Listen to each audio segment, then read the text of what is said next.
Hello, dear friends. I'm so grateful we're here together today on this journey to rediscover the true nature of wealth. In this space, as your caring guide, I invite you to open your heart and mind to a new way of seeing money. Today, you'll learn to see money as energy. And unlock lasting wealth from the inside out. We'll begin by remembering the truth you carried at birth, that you were born whole, complete, and infinite. Then we'll explore how money is not a thing but a living frequency responding to your inner alignment. Next, we'll gently uncover the conditioning and scarcity spells woven into our beliefs since childhood. I'll share 3 simple but powerful energetic rituals you can start today to open the flow.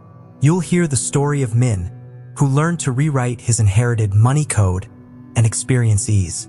We'll practice a pre-sleep visualization from Neville Goddard to seed confidence in your subconscious. We'll learn to notice subtle abundance in everyday moments, that the gentle miracles always present. And finally, I'll invite you to reclaim your power and let money flow through you like breath. Let's begin this deep sharing together, step by step, so you can feel the shift in your own life. Part 1. You were born whole. There's something I want you to remember, not to learn for the first time, but to remember deep in your bones. From the very beginning, you lacked nothing. The moment you came into this world, your first breath was enough. Your first cry was enough. Nobody told you to earn your right to be held, to be fed, to be loved. You were simply here, and that was everything. Before anyone taught you the word money, you already understood abundance. Because abundance wasn't in the numbers. It was in the breath, the warmth, the presence. You didn't need to do anything to deserve it. But then, life happened. Messages began to slip in, quietly, slowly. Work hard or you won't have enough. Money doesn't grow on trees. Be careful. There's never enough to go around. One by one, those beliefs covered the truth like dust on a mirror. But underneath all of it, you're still whole, still enough, still infinite. That part of you has never been lost, just waiting for you to turn inward again. So let me ask you, gently, when was the last time you felt truly enough just as you are? Not because you achieved something, not because your bank account looked a certain way, but just because you were breathing, because you were here, because you are. That's where the journey begins. Not in chasing, but in remembering. Part 2. Money as energy. Let's look at money, not as a number, not as paper, not as digits on a screen, but as something more alive. Money is energy, simple as that. And like all energy, it moves, it responds, it reflects. Have you ever noticed when you feel open, generous, grateful, money flows more easily? And when you feel tight, anxious, fearful, it seems to vanish or slip away? That's because money doesn't respond to numbers, it responds to your frequency. Your inner state matters more than your outer balance. So if you want to shift your relationship with money, don't start with your wallet. Start with your energy. Think of money like water. It's meant to flow, to be received, shared, and circulated. It's not meant to be locked in a vault, buried in fear, or hoarded in panic. When water gets stuck, it becomes stagnant. But when it flows, it brings life. So let me ask you something. Really pause and feel into this. When you open your wallet or check your bank account, does it feel like a river or a dam? Are you allowing the current to move through you? Or are you holding it back in fear? You don't need to judge yourself. Just notice. Because awareness is the first step toward healing your relationship with money. And once you see it as energy, you'll begin to treat it with more care, more intention, more love. Part 3. Our conditioning and the scarcity spell. From the time we were small, beliefs about money were quietly planted in us, like seeds we didn't choose. Maybe you heard things like, money doesn't grow on trees, or we can't afford that, or rich people are greedy. These phrases seem small, but they echo for years. And school didn't teach us to feel abundant, IT taught us to obey, perform, strive. We were taught to chase grades, then jobs, then paychecks. To survive, not to thrive. You learned to chase paper, not purpose. to sacrifice joy for security. But here's the thing, these beliefs aren't facts. They're just old scripts, hand-me-down stories we never questioned. They were meant to protect us, but sometimes they limit us more than they help.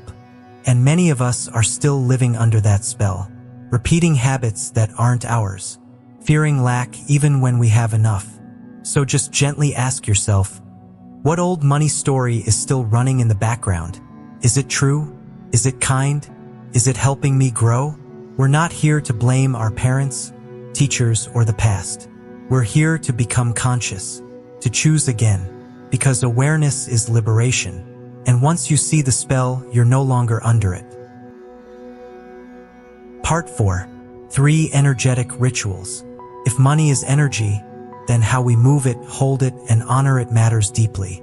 Rituals help us stay in right relationship with that energy, not from fear, but from flow.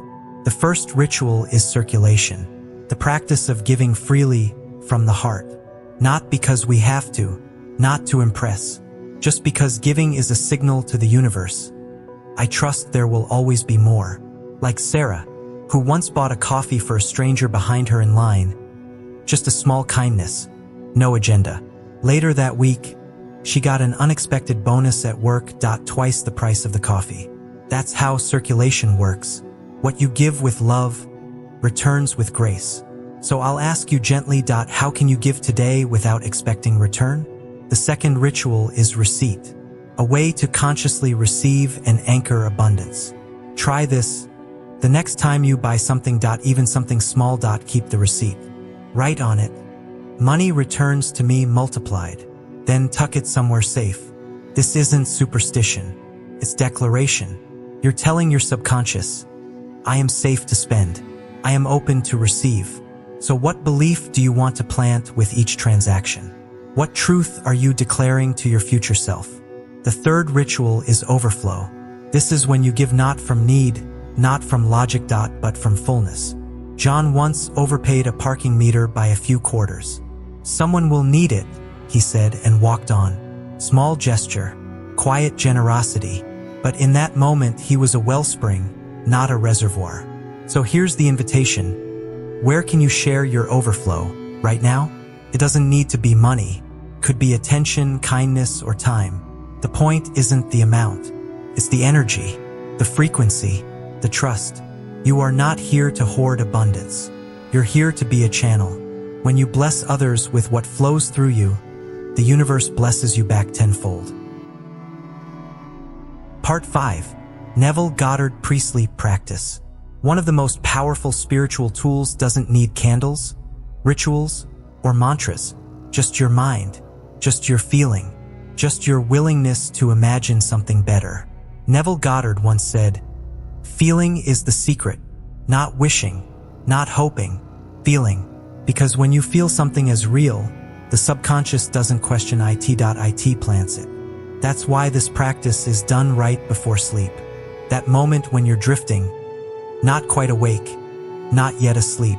In that space, your conscious mind quiets, and your subconscious becomes wide open, like a field waiting for seeds. So here's how you begin. Lie still. Let the body go soft. Let the breath slow down. Let the noise of the day fade into the distance.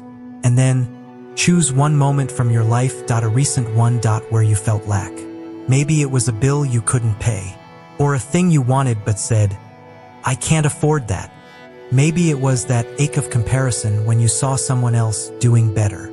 Pick that moment, hold it gently, then rewrite it. In your mind, imagine that scene again, but different. This time you had enough, more than enough. This time you felt ease, you felt joy, you felt blessed. Replay it in slow motion. Feel every detail, the peace, the relief, the freedom. Hear the sounds in the room. See the colors. Taste the feeling of abundance. Let it become real, not out there, but in here. And just before sleep takes you, whisper to your subconscious, this is my truth now. I live in abundance. I live in peace. I live in trust. The body may sleep, but the seed is planted. And when you wake, you'll begin to feel different. You might smile for no reason. You might feel a strange calm.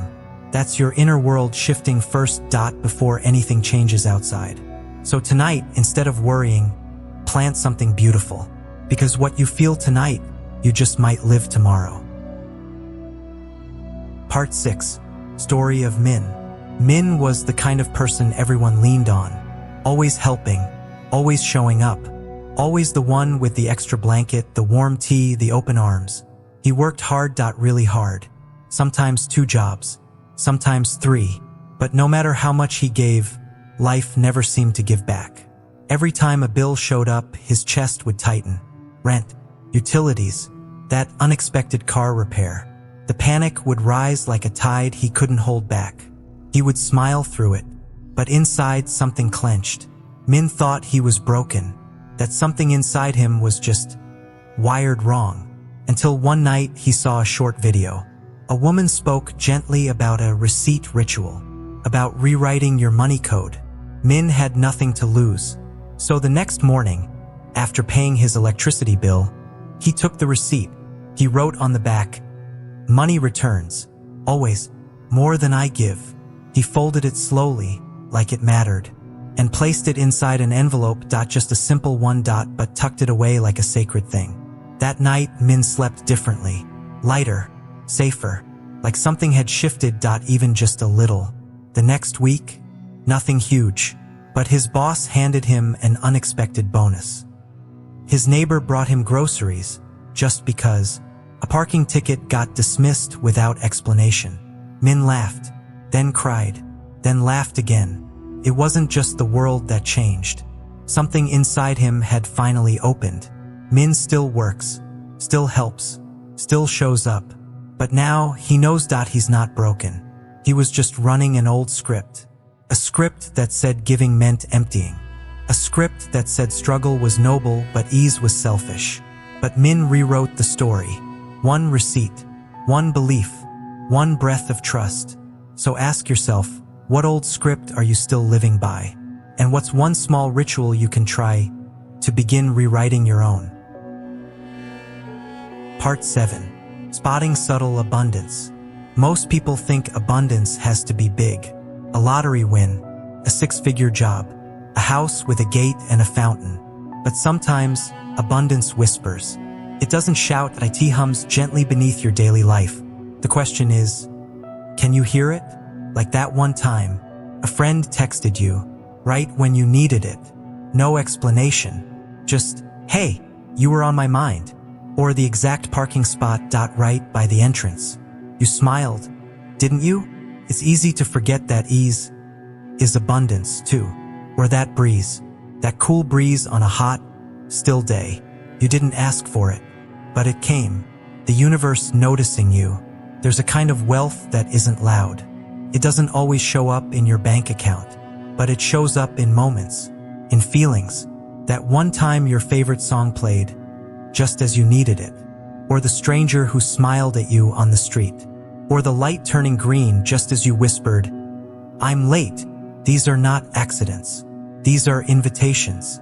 The universe saying, I see you, I care. But the mind, it's been trained to look for the grand, to ignore what doesn't shout. So this is your reminder. Subtle abundance is real abundance. What if you paused just for a moment and looked again? Can you see the wealth in these small miracles? Are you willing to receive them deeply? Are you willing to believe that even the smallest gifts are divine? You were born whole, nothing missing, nothing broken. Somewhere along the way, someone convinced you that you had to earn your worth, that money had to be chased, that lack was natural. But that was never the truth. Money is not just paper. It is energy. It moves where it is welcomed. Scarcity is not a fact. It's a program. And you have the power to rewrite that program. You've just been given the tools, rituals, practices, moments of deep intention. You met Minh, whose story reminded us we don't have to stay stuck. You saw how small things, texts, breezes, kindness, carry the energy of abundance. All of it leads to one simple truth. Your value was never in question. Open your heart. Let money flow like breath. Gently, easily, worthily.